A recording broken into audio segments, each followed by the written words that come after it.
an balma lamɛnnikɛlaw aw salam alaikum aw tulo bɛ radio Bamako 24 de kan na ka bɔ Mali kɔnɔ na minnu bɛ k'an lamɛn jamana fan o fan jamana kɔnɔ ni jamana kɔ kan k'aw bɛɛ lajɛlen fo ni k'aw ko ɲuman dɔn aw sɔgɔlen b'aw ka radio Mandi la Bamako 24 min bɛ n'a bɛ kunnafoni latɛmɛ aw bɛɛ lajɛlen tɔgɔ la diɲɛ ma don o don a balimakɛ n'aw denkɛ Abdulaye Kulibali fɛ k'a sɔrɔ ɲɛmaaba n'i y'a sɔrɔ bɛ tali ka jɛjɛ sari la ale bɛ ka baaraw bɛɛ lajɛlen jateminɛ k'aw fo ni k'aw ko ɲuman dɔn faso kɔnɔ ni faso kɔ kan dɔɛrɛ t'aw ma k'aw sigi ni k'aw ka kunnafoni ma kɔnɔ kunnafoni ni dalilu don tiɲɛ ni ala ye siran ye kan kunnafoni gɛrɛgɛrɛ anw sigilen filɛ kɛnɛ kan o de kan ka bɛn bi kunnafoni lasɔgɔtuma bi bɛ tali kɛ tarata min na bɛnnen bɛ narasan o kalo filanan an balada k'a fɔ février kalo bi o tile 23 de ka bɛn 2021 san ma farafin kalo min n'i y'a sɔrɔ arajaba kalo ye an balada k'a fɔ bi o tile 11 de jate la san kalo 7 don hijira san 1442 san dugawu de bɛ kɛ ala ka ɲɛ k'a d'an ma bakurunba fɔla bi kunnafoniw filɛ k'aw ladan k'a fɔ an ka jamana kɔnɔ na min ye kunungo Mali ministre ɲɛma tun bɛ i ka dɔn k'a fɔ CNT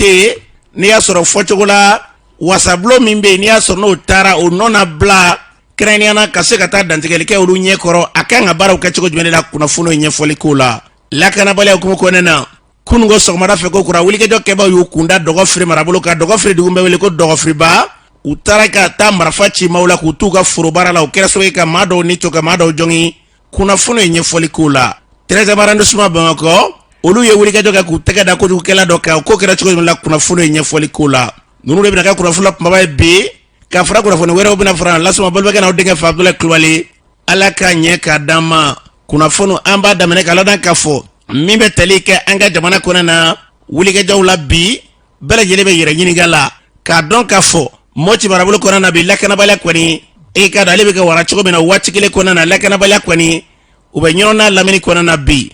maa caman ka fɔ la ko furancɛla fanga min bɛ yen bi n'i y'a sɔrɔ u sigilen bɛ jamana kunna bɛɛ lajɛlen tun kelen bɛ k'a fɔ n'a sɔrɔ ko sɔrɔsilakaw ye fanga sɔrɔ ko wulikɛjɔ minnu kan ka ta ka ɲɛsin jamana ma waleyajugu kɛbaaw fɛ ko fu bɛ siri u dan na nka k'a bilama k'a bɛ na ni kɛ n da sidɔn ye dɛ kuma kolomara tɛ dɔ wɛrɛ bi Mɔti marabolo ka dɔ furancɛ in dama kɔnɔ na tɛmɛnen in na maa min kasarala nin na waleyajugu kɛbaaw fɛ dɔnnibaa jɛ maa tan na o wulikɛjɔ kelen o taara ka ɲɛsin ɲɔnɔ marabolo ma maa caman ka fɔ la bi ko ne jamana ɲɛmɔgɔ ma wulikɛjɔ kɛ k'a dɔ bɛ dɔ la jamana in kɔni bilama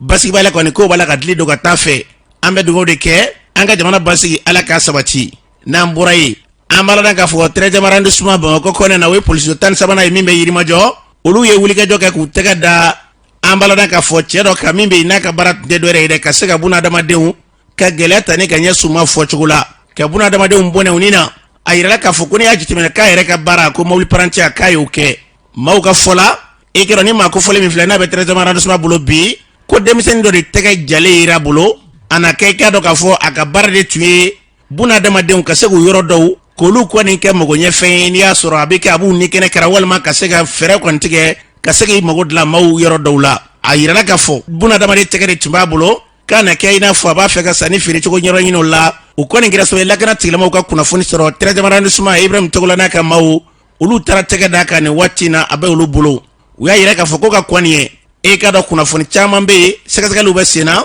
k'e k'a dɔn ko maa fa waleya dɔw kɛra a na k'e k'a dɔn k'a fɔ nin maa kelen k'a nɔ bɛ nin bɛɛ lajɛlen la a bɛ 13e arrondissement polisilakaw bolo bi bi in na kunnafoni minnu ma bɔ a la kunnafoni nataw kɔnɔna na u bɛɛ lajɛlen na fara ɲɔgɔn kan ni k'olu pɛrɛn da an bɛ dugawu de kɛ nin n'a ɲɔgɔnna fɛn fɛn bɛ yen ala ka fura bɔ a kelen na bɛɛ lajɛlen ka woro ɲuman u bɛ se ka minɛ cogo min na n'an bɔra yen an b'a lɔn k'a fɔ Adama Jirani bɛɛ lajɛlen ka ma vieux ka fara Seydou Umar Traoré olu minnu tun bɛ sariya ka bolo ka kunnafoniw na a na kɛ bolobɔriw kan na k'o sababuya kɛ n'aw hakili b'a la vieux ale tun minɛna kabini sangajan o kɔfɛ liberté kun ɲinina tɔgɔ la kiiritigɛlaw yɛrɛ dama e ka dɔn dɔw y'a yira k'a fɔ ko liberté k'a bɛ bila u ka bolo kan nka kiiri ɲɛmaw tun ma sɔn a tun bɛ bolola ka wulikɛjɔ caman kɔfɛ a yirala k'a fɔ ko kunungo kɔni fɔcogo la k'u kana bila la maa caman ka fɔ la ko jamana kiiritigɛlamaw bɛ wulikɛjɔ min na bi ani jamanadenw b'a la ka wulikɛjɔ min kɛ bi ka ɲɛsin kiiri ma k'a yira k'a fɔ maaw ka bila u ka hakɛ kɔnɔna na n'a sɔrɔ ni min minɛ ni bɛ nɔ bɛ ko la e ka minɛ ni nɔ tɛ ko la e ka bila ko wulikɛjɔ minnu bɛ sen na maa caman ka fɔ la k'a na kɛ i ka dɔn k'a fɔ ɲɔgɔn faamuya b'a la ka don kow la kuma kɔrɔbɔrɔ tɛ dɔ wɛrɛ bi olu minnu kɛra maaw ka kuma kun cayara hali kosɛbɛ n'aw hakili b'a la dimanche tɛmɛnen lajɛrɛ min kɛra kuma caman b'a la k'a fɔ furancɛla fanga bilama k'u b'a la ka wulikɛjɔ fɛn fɛn kɛ ko dɔ wɛrɛ tɛ dɛ ko ka se ka a jira maaw la dasago fɔ bi bali i ka baara bolo ka o walima i b'a la ka fɛn dɔ fɔ jamana kɔnɔ k'i hakili fɔ ko bɛɛ fanga de b'o fɔ ko i ka dɔn ko b'i ni kana bali an b'a ka fɔ dɔw ka fɔ la ko kuma minnu bɛ sen na yalima o de kɛnɛ sababu ka wulikajɔw kɛ bi maa minɛnen minnu bɛ bisigi kelen bɛ ka rasibati yɛrɛ ale ni maa minnu minɛnen bɛ ka fɔ k'olu yɛrɛ kan ka bila bɛɛ lajɛlen bɛ k'i ta fɔ nka kuma kolomara tɛ dɛrɛ bi a bɛna laban fɛn fɛn n'i y'a sɔrɔ bɛ kɛ ɲɛta ye ka ɲɛsin Mali ma ala k'an bila o sira kan n'an bɔra yen an b'a la ka fɔ Mali ministre ɲɛma min bɛ n'i y'a sɔrɔ furanjɛla fanga ma ɲɛma ye Moktar Wane kabini juma tɛmɛnen in na ale kan ka baara min kɛ furanjɛla fanga kɔnɔna na a da sera olu ma olu bɛɛ lajɛlen de kɛra fɛ gafe kunungo kabini nɛgɛ kanɲɛ 9 sanga 50 ni ka fɔ nɛgɛ kanɲɛ 10 o kɔfɛ a yɛrɛ nana kɛnɛ kan an b'a ka fɔ CNT maaw ɲɛkɔrɔ ka taa se nɛgɛ kanɲɛ 10 tɛmɛnen sanga 30 a ye baaraw daminɛ a kan ka koba minnu kɛ u fara ɲɔgɔn ni ka kɛ gafe o kɔfɛ CNT maaw la maa 59 de ye ɲininkali ta ka ɲɛsin Moktar Wane dama ma Mali ministre ɲɛma ma an b'a ka fɔ ɲininkali ninnu kɔni a caman kuntigɛra nka a ye jaabi dɔw di dɔw la an b'a ka fɔ bi a bɛna koba minnu kɛ a da sir'o ma laɲini ye 26 bunyango ye nka a ka fɔ la ko fɛɛrɛ balalen kɔni bɛna k'u fɛ laɲini ye 23 bunyango ye ko ni ala sɔnna ma koba minnu bɛ yen ni maa kan ka fɔ k'olu bɛna u sen don baaraw la ni ka se k'olu ɲini k'olu baaraw kɛ o bɛ taa koba 275 la an b'a la ka fɔ bolodalen olu fɛ min bɛ n'i y'a sɔrɔ kɔni o ye ɲinifɛnw kan u bɛna min boloda k'o kɛ 291 ni ala sɔnna ma k'u don baaraw de ɲini ka fɛɛrɛ balalen tigɛ ka se k'olu yakubaya n'i y'o jateminɛ bi jamana lakana a dama dogo la fɛɛrɛ minnu kan ka tigɛ joona ka ɲɛsin an ka jamana ɲɛtaa ma basigi bɛ jamana sɔrɔ cogo min na u bɛna fɛɛrɛ k'o la Mali tilani ko kuma min bɛ n'i y'a sɔrɔ mɔgɔw bɛ ka yɛrɛ k'a fɔ ko baara min b'u fɛ n'o taara senna k'a bɛ Mali tilani ko fɔ a da ser'o ma ko maaw tɛ k'a faamuya de n'o tɛ k'i k'a dɔn ko a kɛcogo ko i k'a dɔn u bɛna kɛ yɔrɔ n'o ye lakana bonda min kan ka sigi o ko kama k'a ni Mali kɛlɛkɛcɛw de bɛna jɛ a mana kɛ yɔrɔ Mali kɛlɛkɛcɛw de bɛna ye a kɔnɔna na wa k'a tɛ Mali tilani fɔ a y'a yira a ka kumaw la i k'a dɔn u y'a ɲininka jamana kartini na ko bi wulikajɔ jumɛn de kan ka kɛ ɲɛsin an ka jamaliden minnu bɛ kɔkan na an b'a k'a fɔ a ye jaabiw dɔw kan nka maliden maa hakɛ min bɛ jamana kɔkan na o jaabi ma sɔrɔ dɛ maa minnu ye ɲininkaliw kɛ maa caman bɛ yen minnu ye ɲininkali kɛ ka ɲɛsin u yɛrɛ ma maa caman hakili la k'a fɔ ko ɲininkali fanba de bɛna kɛ jamana bɛna mun kɛ dɔw ye u ka jiko u yɛrɛ ka mara cogoyaw dɔw da sir'o ma maa caman ka fɔ la ko CNT min filɛ n'i y'a sɔrɔ u sigilen filɛ dɔw ka fɔ la ko nin kɛnɛ kun kan fɛɛrɛ de tun kan ka tigɛ CNT maaw fɛ k'a jira jamana ministre ɲɛma na a bɛna baara minnu kɛ k'o de ta fɔlɔ ka yɔrɔ ni yɔrɔ ko ka se k'o bɔ a la fɔlɔ nka kuma kolomara tɛ dɛrɛ Moktar Wane ye kuma minnu fɔ n'i y'a balalen fara ɲɔgɔn kan bɛɛ tɛ dɛrɛ dɛ Mali basigi o kumaw de b'a la ala k'an ka jamana kɔlɔsuma n'an bɔra ye Moktar Wane ye kuma min kɛ o kɛnɛ kan min ye i ka dɔn k'a fɔ CNT maaw la an b'a la k'a fɔ i ka dɔn CNT maaw la min ye i ka dɔn k'a fɔ Madame Jara Kadibari ale ye i ka dɔn ka CNT maa ye ale ye kuma min fɔ a sen fɛ ministre ɲɛma n'u ka lajɛ la an ka lamɛn. Alhamdulilayi an bɛ ala fo k'a barikada bi kɔni tun ye donba ye anw bolo premier ministre nana an ɲɛkɔrɔ k'a ka plan d'action fɔ ni plan d'action n'o ye min baara minnu bolo dalen don a bolo a n'a ka gouvernement bolola la donna nataw kɔnɔ transition ye wagati kɔnɔna na n'a b'a fɔ o ma ko cɛmancɛ fanga donc an kɔni an y'a lamɛn an y'a ye a ka plan d'action in kɔnɔ a bɛ kuma la sécurité ko kan n'o ye basigi bɛ se ka na jamana kɔnɔ cogoya min na éducation ko emploi ko a da magara an bɛ se k'a fɔ fɛn caman na a da magara kɔnɔ mais an kɔni comme document dira ma k'an ka analyser yanni tɛnɛndon cɛ inshallah donc an bɛ na an b'a lajɛ ni fɛn minnu bɛ se fɛn minnu ka ɲi ani fɛn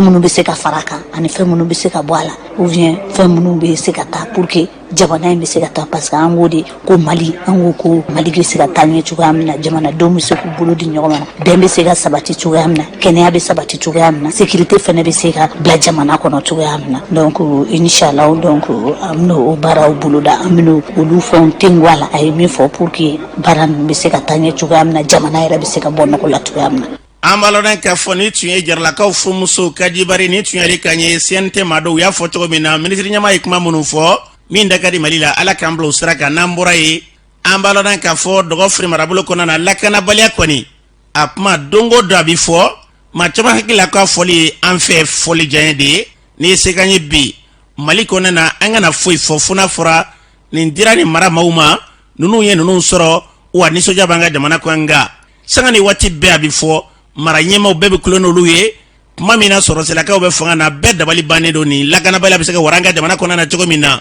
nka sɛgɛ sɛden ta ye tiɲɛ ye ka taa sigi kulukulu kɔni sanfɛ sɛ kama o ye ka dɔ ka fɔ tigɛ ye kulukulutigi la dɛ kunungo dɔgɔfiri marabolo kɔnɔ na maaw bɛ ka t'u ka foro la n'i ye yɔrɔ in yɛrɛ lajɛ n y'a fɔ cogo min na yɔrɔ jan yɛrɛ tɛ ani sɔrɔdasi kan cɛ jabali u kɔni taara maaw kɔni bali u ka baaraw la ka taa marifa ciw la ka maa 2 ni to ka maa 7 jɔngi olu dɔw jɔngi da yɛrɛ ka jugu olu bɛ lapitani ni waati na furakɛliyɔrɔ la yaasa ka piratigɛ d'a ma an ka taa dɔgɔfiri dugu in tɔgɔ ye ko dɔgɔfiriba de ye an balimakɛ dɔ b'an bolo nin waati na an balimakɛ bɛ min nin waati na an bɛ dɔgɔfiri an balimakɛ ko kunungo sɔgɔmada fɛ ko kura ko wulikɛjɔ kɛbaw tilala ka don aw ka dɔgɔfiri ni marifaw ye fo maa dɔw ni tɔɔrɔla ka maa dɔw jɔngi a ko kɛra cogo di Ablaye kunungo sɔgɔmada fɛ ka daminɛ 7h la ka taa se 9h ma dɔgɔfiri dugu dɔ bɛ yen ko dɔgɔfiriba donc mɔgɔ jugu ninnu nana ka na dɔgɔfiriba la maloturulaw ko taara maloturu la u nana don maloturulaw ka yen nɔ o y'a sɔrɔ an ka dugu yɛrɛ kɔlɔsibaw n'o ye dozolakaw ye an sɔrɔ olu taa bɛ maloturula ninnu kɔlɔsi a kɛlen ko ni dɔgɔtɔrɔw ko ni ɲɔgɔn sɔrɔ ma yɔrɔ in na a ma nɔgɔya an si ma ko wulikɛjɔ in senfɛ ko maa dɔw jɔngina ka maa dɔw ni to o ye tiɲɛ ye wa o kɛra Ablaye maa 7 kɔni joginna ka tila ka maa 2 dayana senfɛ o kɛlen mun an ye wele bila an ka jamana yɛrɛ finitigilakaw ma n'o ye sɔrɔsilakaw ye olu fana nana u bɛna waati min kɔnɔ a y'a sɔrɔ mugu ka sumana nka u nana fana u y'u ka seko kɛ u kan ka min kɛ u y'o de kɛ nka Ablaye an kɔni bɛ yɔrɔ min na bi anw kamana gɔnɛ de dɔgɔfiri commune na sabu u bɛ kɛ nin bɛɛ lajɛlen de kɛ tuguni ka tila ka taa u bi ni mankan suma yɔrɔ dɔ mun na dɔrɔn u bɛ t'u don commune wɛrɛ kɔnɔ ka marifa bila dɔrɔn ka taa don commune wɛrɛ kɔnɔ ka taa tedaw sigi ka tɛmɛ n'u ka baro ye komi foyi ma o min bɛ ka kɛ aw m'o fɔ Mali lakana tigilama minnu bɛ yen an m'o kunnafoni d'olu ma wa an ye kunnafoni d'u ma k'a juru la k'a f'u ye u bɛ ka tiɲɛni kɛ ka tila ka boli ka t'u kalifa ka tila ka taa don commune wɛrɛ la an y'o f'u ɲɛna an ko sisan kɔni n'u sangaw sera ka kuma an o la n'o ɲɛna fɔra bari n'a ma ɲɛ anw yɛrɛ kan ka baara min ta ka se k'an ka baara k'o kan an fana bɛna wuli k'an ka baara k'o kan sabu ko in yɛrɛ bɛ cogo min na bi na an yɛrɛ an t'a dɔn an b'an ko min an bɛ taa jaabi an yɛrɛ ko an y'an jigi sigi fɛn o fɛn na n'o y'an ka faamaw n'an ka ɲɛmaaw ye fo bi u tɛ k'u kunkolo siɲɛ ka kɛ n'anw ka programme foyi ye fiɲɛni bɛ kɛ ka kɛ diɲɛ don o don n'i ko dɔ fana bɛ kɛ min ka jugu ni kɔrɔlen an kɔni o kɛmɛ k'an kamana guwan bi dɛ nin kɛra dugu min na dugu in ye dɔgɔfiriba de ye o ni jabali cɛ kilo 13 a tɛ tɛmɛ o kan ka tila ka nin wulikɛjɔ kɛ yen nɔ yalima a ka wele kɛra waati min na sɔrɔsiw y'a jaabi o nɔgɔni fɛ wa u bɛna waati min na kɔni a y'a sɔrɔ mankan sumana nka mankan yɛrɛ sumalen ko u nalen kɔni kapitɛni yɛrɛ nana fo dugu kɔnɔ ka taa banbatɔw fɛ yen ka taa dugudenw kɛ ani ka tila ka a seko fana ko banbatɔ ninnu somɔgɔw ye Ablaye an b'a fɔ o la maa 2 de tora la maa 7 de joginna o maa 2 minnu tora la olu tun ye jɔnniw ye kelen tun ye an ka denmisɛnnin dɔ u b'a fɔ ko Jakarija mɔsiden don a yɛrɛ a sigila a wolola dugu kɔnɔ y'a ka mɔya a sigila yan o tora la ani an ka dunan dɔ nalen don fana fɛ a b'a fɔ ko Samba ale fana tora la mɛ cɛkɔrɔba ye san ka siri ka fɔ san 50 ale tun taara ka pipinière de bɔ taara ale sɔrɔ pipinière bɔyɔrɔ la k'ale fa ale dozo kɛrɛ a kun bɛ pipinière bɔ de la taara sɔrɔ a ka foro la pipinière bɔ la k'a faga yen san 60 ɲɔgɔnna dɔ bɛ y'a kun yɛrɛ kan o kunungo kelen seli fana seli janaja ninnu kɛra o kunungo kelen la an kɔni an bɛ fɛn fɛn fɔ Ablaye i yɛrɛ an tɛ baraji ka nin kɛwale ninnu na n'o tɛ jigiya foyi yɛrɛ kɔni t'an ye kuma fɔra t'an bolo bilen ne yɛrɛ ka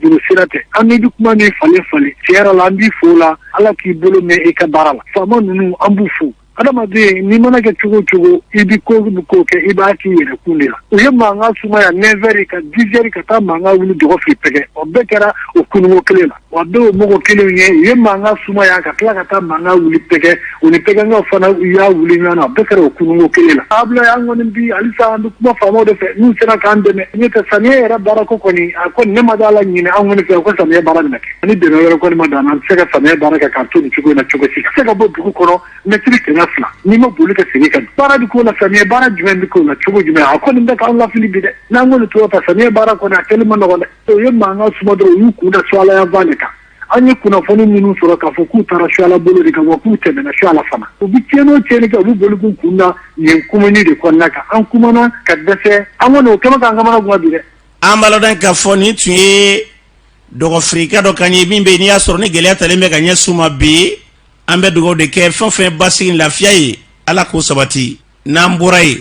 an b'a lɔn k'a fɔ kafo kɔni musow ka kafo mankan kɔni o wulilen bɛ dɛ kunungo u ye n bɛ daminɛ ka taa gouvernorat da la ka yira ka f'u tɛna jɛn n'a ye ko fɛɛrɛ ka kɛ Mali kɔnɔ a kɛrɛnkɛrɛnnen Bamakɔ ani minnu bɛ i ka dɔn ka fɔ région na ko kafo kɔni ko fanga bɛ ka kɛ kɛcogo min na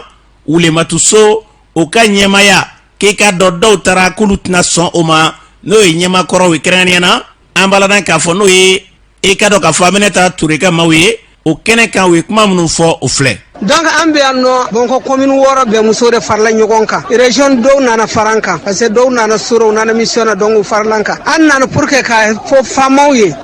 musow tɔɔrɔ la musow bɛ k'u ka ɲɛta sabati ɲini u bɛ sera yɔrɔ min na u hakila ko u bɛna fɛn caman sɔrɔ mais muso dɔ bɛ ka dɔ sen dɔ sen na min tɔgɔ ye madame Dambele Oulemata Sow k'a fɔ ko k'ale ka fɔ ɲɛmɔgɔ ye depuis 2008 a bɛ nin kɛlɛ la 2017 a y'i boli ka taa assemblée générale dɔ kɛ k'a yɛrɛ kɛ présidente ye an kɔni an y'an ka assemblée en août 2019 u yene ta madame Bari Aminata Ture kan kɛ ɲɛmɔgɔ ye ne kɔni ne ni jama bɛɛ ka baara kɛ région bɛɛ u ko kuma jɛna ye ko Oulemata ka kɛ présidente gafe dɔ dira ma min ye justice gafe ye an kɔni bɛ justice bonya mais gafe min dira an ko kama jɛni gafe ye donc o ŋaniya yira de do région tɔw fana bɛ k'u ta kɛ farala ɲɔgɔn kan olu bɛ yan nɔ pour que ka a fɔ gouverneur ye u bɛ disposition min ta u k'a ta so bɔra ka tɛmɛ nin kan an tɛ ala deli baasi ka mɔgɔ si sɔrɔ an bɛ yɔrɔ min na baara min na an b'a fɛ k'an bolo don baara la an b'a fɛ an ka jamana ka taa ɲɛ an b'a fɛ an ka jamana sabati an b'a fɛ bɛɛ ni ka kɛ an ka jamana bɛɛ dafalen bɛ yan k'a fɔ ko Oulemata o t'an ka présidente di musow kunna musow ma jɛ n'a ye. An b'a lɔn k'a fɔ ni tun ye baaralakaw furumuso Aminata Ture ni tun y'ale kan ye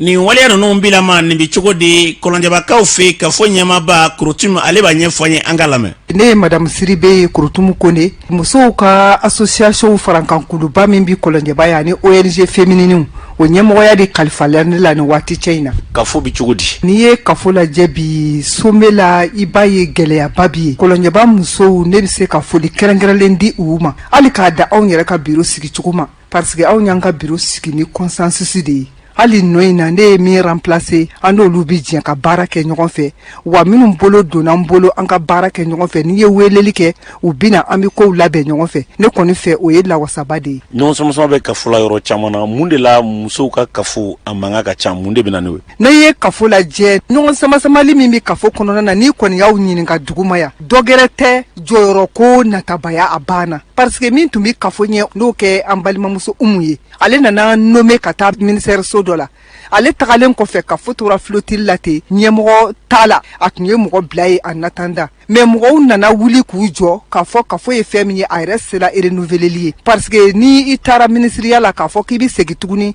ka na kɛ ɲɛmɔgɔ ye o kuma camanw nana kafo kɔnɔna na gɛlɛyaw nana wuli bon minnu wulila ka u sama a ɲɛmɔgɔya nɔfɛ an b'a mɛn kuma dɔ k'a tora olu ta la kuma dɔ k'a tora mɔgɔ dɔ ni ninnu ta la bon o tendance fila bi Bamakɔ jusqu'à présent bon an kɔni y'a organiser an ka base la yan k'an ta labɛn an bɛ se k'an ka ɲɛtaga kow ɲɛnabɔ cogo min an bɛ cadre min kɔnɔ yan bi na. Ni Bamakɔ ta ma basigi yalima o tɛna gɛlɛya don aw taw la wa. O bi gɛlɛya don parce que ko ninnu gulongulolen don ɲɔgɔn na anw ka fɛn gulolen don olu la kuma dɔw la sɔrɔ kunda. Ali carte même association dɔw adhéré la anw ka kafo la yan a wariw bɛ ne bolo jusqu'à présent carte ko yɛrɛ k'a ɲɛbɔ sanfɛ ye ka na i b'a ye gɛlɛya b'o kɔnɔna na parce que o carte wari minnu ye nin ye a bɛ tila tilayɔrɔlama saba de ye anw bɛ baara kɛ dɔ la région bɛ baara kɛ dɔ la dɔ bɛ taa fɔ national la mais n'a fɔra ko basigili tɛ sanfɛlaw la ye an kɔni b'an débrouiller n'an ka tɔrɔkɔ ye yan mais an bɛ laɲini min kɔ o tɛ se ka sabati a bolo. Ni ye ne ɲininka bi bɛn yɛrɛ kadira kɔnɔna na ne b'a fɛ bɛn a bɛ ka fɔ da la cogo min a ka lili sigi mɔgɔw dusukun na fɛn n'a fɔra da la n'a ma lili sɔrɔ dusukun na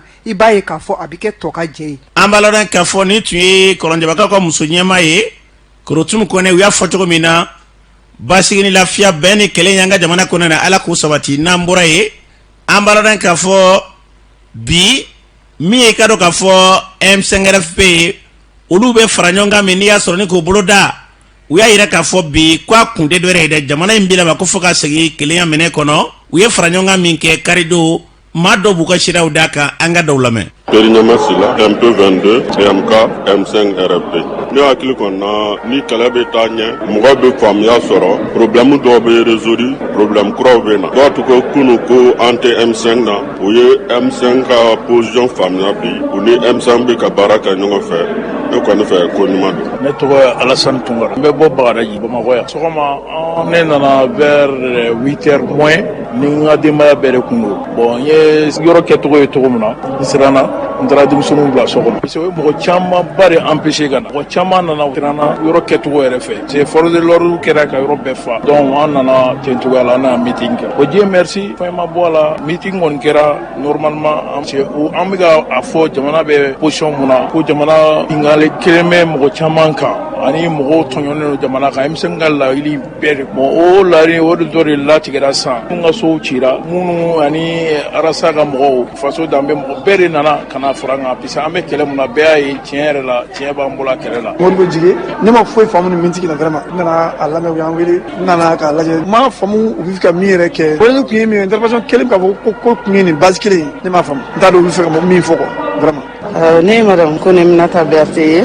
n bɛ Bako Jukɔrɔni u y'an invité an nana vraiment an y'a ye an ye tiɲɛ ye an ye nkalon ye vraiment vive M5 an bɛ sa nɔ Ala bɛ tiɲɛ de bange diɲɛ ko o ko ni mɔgɔ n'i b'a kɛ tiɲɛ kan Ala bɛ tiɲɛ bange tiɲɛ de kama ne nana sinon M5 tile kelen ne kuma k'a fɛ mais bi n bɛ M5 fɛ nin fɛn bɛɛ. RP ye wele bila maliyɛn bɛɛ ma u ye wele bila tɔnw ma k'a fɔ u bɛna lajɛ kɛ bi sɔgɔmada in na Amadou Hampâté Bâ n'o ye palais de la culture ye an bɛ tɔn min tɔgɔ la yan n'o ye front de refus de la mise en œuvre de l'accord d'Alger n'o ye sɛbɛn ye o lawaleyali ka jɔ cogo min na an ka jamana ayiwa tɔn y'a décidé k'a fɔ an kana a kɛnɛ kan an fɛla ye min ye duguci sɛbɛn in lafilili la sɛbɛn kura yɛrɛ ka boloda an ka jamana kɔnɔ o sɛbɛn kura min ni maliyɛnw hamina ko de bɛ ta a la an kɔn maliyɛnw yɛrɛ fɛ k'an kɔnɔ lasela o de y'an seko ye M5 ka nin kɛnɛ kan. An b'a lɔn k'a fɔ ni tun ye maa dɔw kan ye o kɛra karidon o kɔfɛ Isa Kawudim olu kɛlen bɛ ka kulu min sigi ko ACRT ko o tɛ dɔ wɛrɛ dɛ ko ka wele bila faso de bɛɛ lajɛlen ma ka fɔrɔnyɛlɛ fanga ko k'olu dɛmɛ olu yɛrɛ ye ɲɛfɔli kɛ Isa Kawudim ye ka dɔn ka fɔ wulikɛjɔ min kɛra ninnu fɛ Isa Kawudim ye M5 ka wulikɛjɔ ne k'a lagosi an ka Isa Kawudim lamɛn. Mais dakuruba fila tɛ o kelen dɔrɔn don u bɛ ɲinɛ dun ka dɛsɛ a ku la kuma ye min ye karamɔgɔkɛ transition ye jamanadenw ka laɲini de jamanadenw de bɔra boulevard de l'indépendance la jamana kɔnɔ ni jamana kɔ kan ko i bɛ ka taa k'a tɛ se jamana kɔrɔ n'i bɛ ka taara jamanadenw ka laɲini ye fɛn min o bɛ charte kɔnɔ ko k'an ka wolomasiri tabagaw k'u dɛmɛ ni bi o ɲɛmɔgɔ ye bandaw ye n'a y'a kalifa l'imperturbable patriote Assimi Goïta ko ka armée policiers gendarmes gardes douaniers ni protection civile k'olu bɛɛ fara ɲɔgɔn kan ka se k'u jija jamana lakana ni jamanadenw lakanani la. O réforme musaka min bɛ don a la ka don a da fɛ minnu b'o baara la u k'a dɔn u b'a la jamana ye tiɲɛ don nka ni gɛlɛya y'u sɔrɔ jamana ka jɔ o jigi kɔrɔ o de y'a to banankɔrɔni o don a y'a ye c'est une première jamana ka se ka a fɔ min ma hôpital militaire mais jamana bɛna tugu mɔgɔ ba 50 policiers ni gendarmes ni gardes olu bɛna ta il y aura des moyens modernes efficaces pour les forces armées de défense mais transition bɛ k'o baara min kɛ dibi la o bɛna bɔ kɛnɛ kan sɔnni c'est pour vous dire que ka kuma f'i ye ka a k'a ɲɛ kan minnu qu'on appelle les politiciens de 80 u bɛ ka siraw de ɲɛ c'est pour ça u bɛ ka yɔrɔ bɛɛ kɛ mankan ye c'est pour ça le peuple a compris et m'a ye bi u taara palais la a kɛra jigilatigɛ ye donc c'est pour vous dire que ne y'a fɔ a mɛnna n ko cette histoire de M5 là est morte de sa belle mort maintenant ils se sont enterrés même aujourd'hui donc kuma banna o. An b'a lɔn k'a fɔ ni tun ye Isa Kawudim ale kan ye kulu min bɛ yen ko ACRT ni ye donso tununnen ye n bɛ deli ka de fɔ a ye donc n ko ban kɔrɔ ni tile bɛ a fila bɛɛ la walima taafan fɛn o fɛn bɛ yen an bɛ fɛn min fɔ min da ka di Mali la Ala k'an ka jamana lakana mankanw ka ca Bamakɔ k'a sɔrɔ n'i ye jateminɛ bi n'i ye marakala pɔn tɛmɛda ma i b'i yɛrɛ ɲini a ko hali bɛ jamana jumɛn kɔnɔ i bɛ se ka taa fɛn wɛrɛ de fɔ ye a ti ku i la marifatigi dɔw bɛ yen i bɛ taa olu de sagola kuma fɔ n'o tɛ i tɛ se ka maa wɛrɛ sagola kuma fɔ o b'a yira k'a fɔ don o don jamana bɛ ka boli ka bɔ an kɔrɔ don o don jamana fan dɔ b'a la ka bɔ mara kɔnɔna na marakɛ b'aw bolo o ɲɛ tɛ ka ɲini jɔyɔrɔkow ni n bɛ nin sɔrɔ cogo di o de kɛlɛw bɛ sen na nka ɲɛ nin fɔ a ka ca maa bi mago b'i kunkolo dɛngɛ na i ɲɛkili cɔrɔnkojugu i ka dɔn ɲɛ t'o la Ala k'a hakili ɲuman d'a ma n'an bɔra ye Mahamud Diko ale tun mɛnnen bɛ a tɛ ka kuma dɔgɔfɔjɛ in kɔnɔna na kunnafonidilaw wulila ni ka sɛgɛrɛliw ta ka ɲɛsin a ma a ye kumaw daminɛ hali kunungo a ye kunnafonidiya dɔw k'olu bisimila Mahamud Diko dɔgɔfɔjɛ in kɔnɔna na a ye kuma min fɔ mun n'ale tun tɛ ka kuma an ka lamɛn. I ye kuma fɔ cogo min tiɲɛ don a bɛ waati kuntala jan bɔ ne ma kuma ɲɛ sigi ko minnu kɛra jamana kɔnɔ sanni fanga yɛlɛma in ka kɛ a kɛra n ɲɛna n sen b'a la n da b'a la yɛlɛmani in kɛra ne y'a kanu k'an yɛrɛ minɛ bɛɛ lajɛlen y'a faamu i ka faamu cogo la jalakiliw fɔra lagosiliw kɛra burujaliw kɛra ni maa o maa ye fɛn min fɔ i bɛ taa sɔrɔ i ka hakɛ de i ka kan k'a fɔ nka a bɛ ne min kun kan ne de bɛ se k'a fɔ ko n ye makun nin de kama bi wa n bɛ kuma mɔgɔ tɛ se ka to makun la waati bɛɛ mɔgɔ tɛ se ka kɛ kuma la fana kuda k'i ti makun o fana tɛ hakilima ka baara ye o Allahu subhanahu wa ta'ala ka se kɔnɔ ne wulila ka taa n yɛrɛ sɔrɔ nin ko ninnu na dabon kamaw tɛ latigɛ kow do n ye n sigi ka jamana lajɛ ne ye min faamu a ka kan kɔnɔndiya yɛrɛ la ne bɛ ko in ye cogo min na n kana makɔ a kan wajibi don b'o kuma 2012 ne y'a kuma ɲɔgɔnnaw kɛ o n wulila ka taa maaw sɛgɛrɛ a dɔw bɛ balo la a dɔw tɛ diɲɛ in kɔnɔ bi kerecɛnkuntigi min bɛ yan bi n'a bɛ wele Jean Zerbo a ma sa fɔlɔ n taamana ka taa sɔrɔ a ka yɔrɔ la n ko a ma n'an ma wuli ka jɔ ne ɲɛ bɛ jamana in na a bɛ ka taa taabolo min kan jamana in bɛ firi dɛ ka bɔ ale fɛ yen ka taa Saka Jakite fatura ale de tun ye YNTM ɲɛmɔgɔba ye n taara sigi a kɔrɔ ne ko a ma n ko jama bɛ aw de kɔ aw de ye baarakɛlaw ka ɲɛmɔgɔw ye démocratie ma kɛ aw kɔ nka ne ɲɛ bɛ jamana in na a bɛ ka taa taabolo min kan n'an ma fara ɲɔgɔn kan hay ko jamana in bɛ firi dɛ ma da o ma koyi maa o maa bɛ jamana in kɔnɔ ni kulu don n y'a bɛɛ lajɛlen wele CICB la a images bɛ yen a kumakanw bɛ yen ka kuma jamana in kan 3 4 5 la ka jira maaw la k'a fɔ ko n'an ma fara ɲɔgɔn kan jamana in a bɛ ka taa cogo min na a maɲi dɛ a bɛ firi dɛ hakilina min bɔr'o la n y'a ta k'a kɛ ka maa sɛgɛrɛ bi a bɛ lahara o y'an balimakɛ n'an jɛɲɔgɔnkɛ an'an ka président Amadu Tumani Ture ne ko a ma n ko n balimakɛ ne ɲɛ bɛ ko in na cogo min na hali ni maaw y'a f'i ye ko k'a ka ɲi ne bɛ ka k'o ye cogo min na a maɲi dɛ ko min bɛ ka na i kelen tɛ s'a kɔrɔ ni jamana in mɔgɔw ma ɲɔgɔn minɛ ko dɔ bɛ kɛ dɛ ne tɛ filɛlikɛla ye kabini 91 fo bi ala barika la n bɛ yan ko o ko kɛra a bɛɛ kɛra ɲɛna maa o maa da bɛ jamana in kuma na ne ni kumana cogo dɔ la wala an ye ɲɔgɔn ye cogo dɔ la kuma ne tɛ ko in na dunan ye o ye ala yɛrɛ ka latigɛ an minnu bɛ faaba la yan n'an bɛ Bamakɔ a parti politique a n'a tɔ ɲɛmɔgɔ an tɛ yɔrɔ minnu na jamana bɛ lahalaya min na bi gɛlɛyaba b'a la n'i y'anw ka jamana da k'a sarada 180 ɲɔgɔn jamana kɔnɔ a si tɛ jamana yɛrɛ ka mara kɔnɔ commandant tɛ yen préfet tɛ yen a yɔrɔw bɛ yen école tɛ yen dɔgɔtɔrɔso tɛ yen fɛn wɛrɛ tɛ yen jamana kɔni don anw ka jamana don nka a tɛ jamana ka mara kɔnɔ jamana sago tɛ boli o yɔrɔw la don o don o dugukolo a n'o yɔrɔw dɔ de bɛ fara a kan hali bi solution ma sɔrɔ a la an ma jɛ k'a ɲini o ko bɛ dabila cogo min anw bɛ transition min na kalo 5 kalo 6 o sɔrɔla a la a fɔra ko san 1 ni tila de don o tila in bɔra a la tɔ ye san 1 ye san 1 min n'an bɛ ɲɛsin a ma tasuma bɛ fan bɛɛ jamana min kɔnɔ basigi t'a la i b'a fɔ dabɔngama don kɔɔri ka kan ka sɛnɛ yɔrɔ minnu na kɔɔri ma sɛnɛ ɲɔ bɛ sɔrɔ yɔrɔ min n'o ye Mopti mara ani kadɔw bɛ yɔrɔ minnu na ka caya o tun ye jiginɛ de ye sɛnɛ ma kɛ yen office Niger min n'a de ye jamana in fan dɔ ye a bɛ balo ni yɔrɔ min ye o yɔrɔ fana gɛlɛya bɛɛ lajɛlen bɛ yen an bɛ nin na yanni kalo damadɔ diɲɛ maaw bɛ wuli an kama a ye élection kɛ kabini 92 bɔra a la ni Adima ye élection gagné parti tɛ jamana in kɔnɔ min bɛ se k'a fɔ ko k'ale de ye élection gagné ade o ye kunungo barika b'u la waati min jango bi n'u ma fara ɲɔgɔn kan 2 3 4 o tɛ se ka député sɔrɔ o tigila mɔgɔw u ma fara ɲɔgɔn kan anw bɛ taa élection na nin condition ninnu na ni lahalaya ninnu na ka fanga sugu jumɛn sɔrɔ min bɛna se ka ɲɛsin problème ma min bɛ jamana in kɔnɔ walima o fanga in fana ka sigi tile damadɔ an ka wuli o kama k'a fɔ ko bon a ma se ka fɛn kɛ o san'o cɛ a ka kan ka ɲɛɲini de an bɛ ɲɔgɔn nini na an bɛ ɲɔgɔn lagosi la ni kunkolo min bɔra an b'a fɛ k'o taru ka bɔ yen an yɛrɛ dama o bɛ jamana jɔ wa o y'a dilan kan ye wa dutigi n'a filila dudenw bɛ t'u jɔ a ma de ko i ye dutigi lankolon de ye i tɛ maa sɛbɛ mɔgɔ b'o f'i fa ma a tɛ fɔ ten o a bɛ fɔ a ye cogo min na a b'a faamu i tɛ maa ye i tɛ fɛn dɔn i bɛ taa e ye den ɲuman ye wa e bɛ se ka kɛ cogo di ko e de bɛ se k'i da don a la ne bɛ se ka n da don a la mun na ko e bɛ fɛn min na k'o tɔgɔ ye politiki n'o y'a tɔgɔ ye politiki bon ne bɛ don ko wɛrɛ la min t'o ye min bɛ politiki la o de b'i lagosi. an balala k'a fɔ ni tun ye Mahamudu Diko ni tun y'ale kan ye an ka jamana basigi na lafiya a bɛna siraw sira fɛ o se masa Ramani ye ala k'an ka jamana kɔlɔsiba n'an bɔra ye an balala k'a fɔ sɔrɔdasiw n'u bɛ taa kɛlɛdaga kɔnɔ na maa dɔw bɛ yen ka dɔw olu kɔni kasaraliw ni na walima maa dɔw bɛ tunu sɔrɔsila ka dɔw an ka cɛfini tabaw la ka dɔw tunu k'a sɔrɔ kunnafoniw tɛ sɔrɔ o bɛ ka dɔw somaw degu kosɛbɛ sɔrɔdasi muso dɔ a bɔra fo Sikaso a bɛ ka cɛ kɔni kunnafoni ɲini cɛ in taara k'a sɔrɔ ale lajɔlen don den bilama o taara san 1 ni kɔ la kunnafoni foyi ma d'a ma an n'ale ɲɔgɔn sɔrɔ n'i y'a sɔrɔ min bɛ tali kɛ ka dɔn k'a fɔ Jɛnɛba Male an ka lamɛn. ne tɔgɔ ye Jɛnɛba Mali n bɛ Sikaso mɛ nin wagati in na n bɛ Bamakɔ yan nɔ nin y'a san kelen kɔ ye n cɛ kunnafoni tununnen ninnu na. Cɛ in a tun bɛ mun baara kɛ? Sɔrɔdasi de don a tun bɛ Gawo depuis 2019 la u taara mission dɔ la Tambakɔrɔ mission in attaque la attaque in kɔfɛ ne yɛrɛ tun t'a dɔn k'a fɔ a bɛ mission in na fo 6 mois bɛɛ kɔnɔna na n'i ye weleli kɛ cogo cogo u b'a fɔ n ye k'u tɛ réseau de kɔnɔ fo 6 mois kɔfɛ de n y'a dɔn k'a fɔ a tun bɛ mission in na comme ne tun bɛ Gawokaw de wele pour que k'a ka information sɔrɔ mais n y'a ye n bɛ fɛn fɛn wele yen nɔ u si tɛ tilen ka kuma n ye donc n taara Sikaso kan kɔnɔ service social la n ye n ka problème ɲɛfɔ yen nɔ olu de ye weleli kɛ Gawo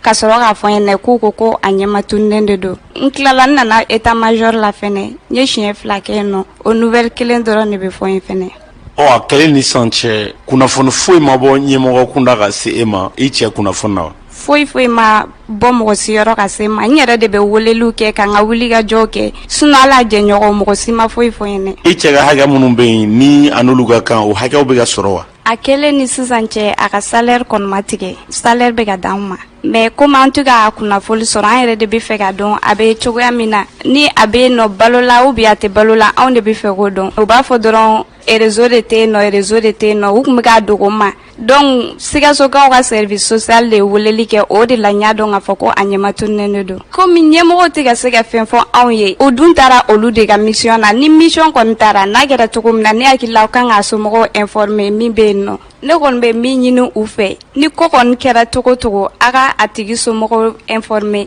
o ka fisa ni ne ye parce que ne yɛrɛ bɛ yɔrɔ min na bi bana bɛ ɲini ka na ne minɛ a ko kama parce que n bɛ dan tɛ sunɔgɔ pour que n ka sunɔgɔ faut que n ka comprimé de ta pour que n ka dumuni kɛ o kelen de don n bɛ da n'a ye wagati bɛɛ n hakili lafiyalen tɛ n dusukun lafiyalen tɛ donc n bɛ fɛ a bɛ position min na u bolo ka se k'a fɔ n ye ne dɔrɔn a taara k'a sɔrɔ ne lajɔlen don fo ka n'a bila bi la den yɛrɛ filɛ san 1 ni kalo 2 fo bi n t'a kunnafoni foyi kalama. Ka nin dusuma kasaya tu i kan i ni ɲɔgɔnna caman bi jamana kɔnɔ mɔgɔw b'a ye caman bɛ u sigilen bɛ u cɛw tun bɛ kɛlɛtagaw kɔnɔ la u bɛ taa ka tunu ɲɛsi tɛ sɔrɔ a la bi i bɛ mun fɔ hali bi faamaw ye o ɲɔgɔnnaw la ni min kɛra u ka se ka kunnafoni da kɛnɛ ma. Ne kɔni bɛ min ɲini faamaw fɛ ko kɛra cogo cogo a gɛlɛyara cogo cogo a y'a tigi somɔgɔw informer ne b'o de ɲini u fɛ parce que u b'an tɔɲɔ de anw lafiyalen tɛ anw sigilen bɛ an tɛ se ka sunɔgɔ an hakiliw lafiyalen tɛ n'a ma ɲɛ u kɔni taara olu de ka mission na donc ni fɛn fɛn min bɛ yen nɔ a y'a tigi somɔgɔw informer parce que anw lafiyalen tɛ cogo si la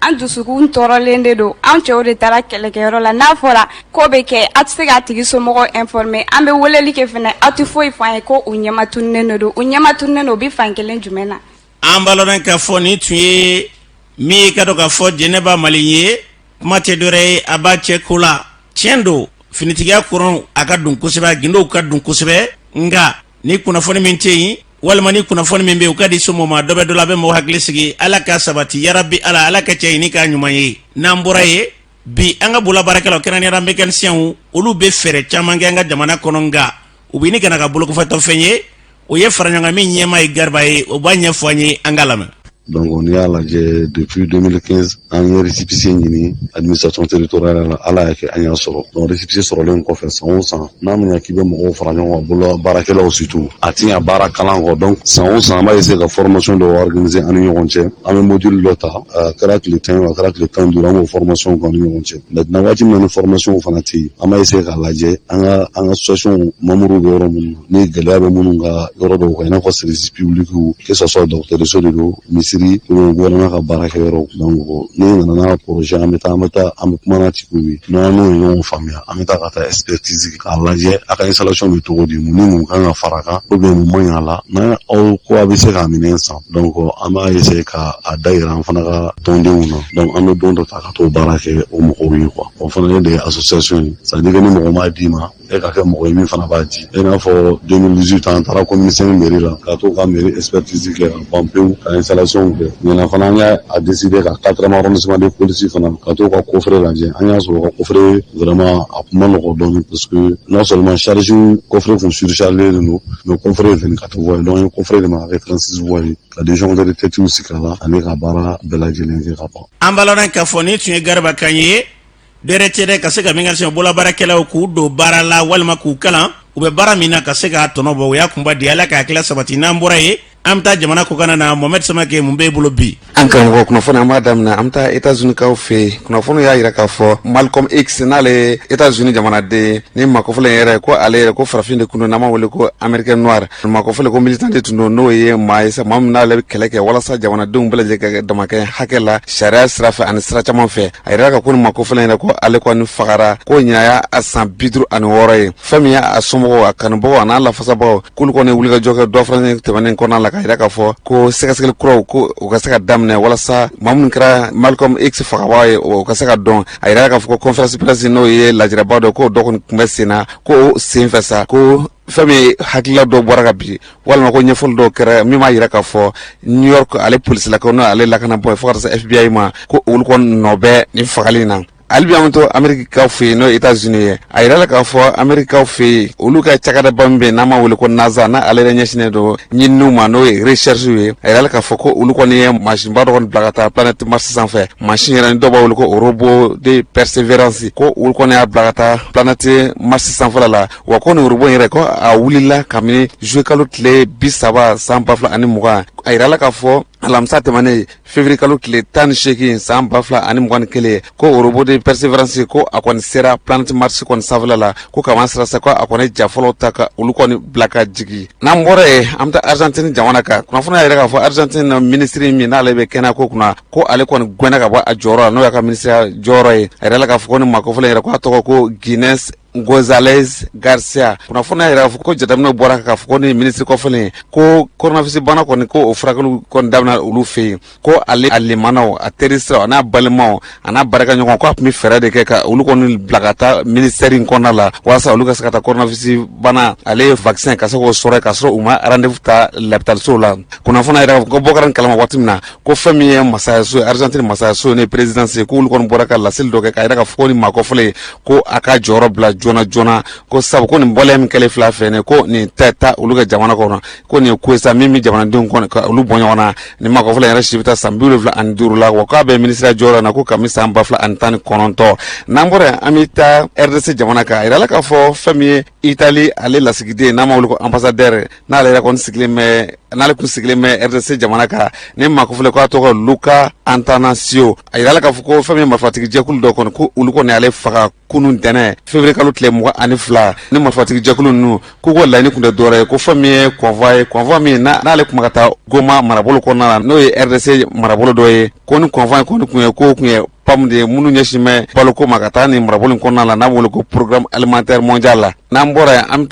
an bɛ to farafina minnu salo la a yira la k'a fɔ fɛn min ye G7 n'ale jamana ba 7 mun n'a yira la k'a fɔ ko olu kɔni ka sɔrɔ kɔni ka a ye yakubali kosɛbɛ k'olu kɔni ye wulikajɔ kɛ ka hakilila dɔw ta k'a yira k'a fɔ k'u bɛna dɛmɛ kɔni lase fana jamana dɔw ma fɛn min ye euro miliyari 7 n'a kumafɛn ye ko k'o don vaccin na n'o ye coronavirus vaccin ko k'o se ka dɛmɛ don ka ɲɛsin fana jamanaw ma o fana jamanaw y'a yira k'a fɔ ko fɛn min ye farafina kɔni ko a bɛ daminɛ olu kɔni na fɔlɔfɔlɔ n'an bɔra yen an bɛ taa Algérie kaw fɛ yen Algérie masakɛ na ale yɛrɛ bɛ wele ko Tebboune a ye laselikɛ dɔ fana tɛmɛnen na a ka laseli kɔnɔna n'an b'a fɔ ko adresse à la nation a y'a yira k'a fɔ ko fɛn min ye wasabulo kɔnɔ n'o ye Algérie wasabulo ko o kɔni cira ka bɔ yen wa laseli kɔnɔna na a y'a yira k'a fɔ tuguni ko wulikajɔ ka kɛ joona fɛn min ye wasatɛ kala ta olu baara ka se ka sigi sen kan walasa wasadenw ka se ka wasabulo kɔnɔ sɔrɔ ka se ka baara kɔni daminɛ walasa Algérie jamana ale ka se ka jɔ cogo min na an karamɔgɔ an ye kunnafoni min sɔrɔ ko an ka kunnafoni na bi sɔgɔmada in na o la kumaba dɔ tun ye nin yarabi ala ka bɛɛ nɔgɔya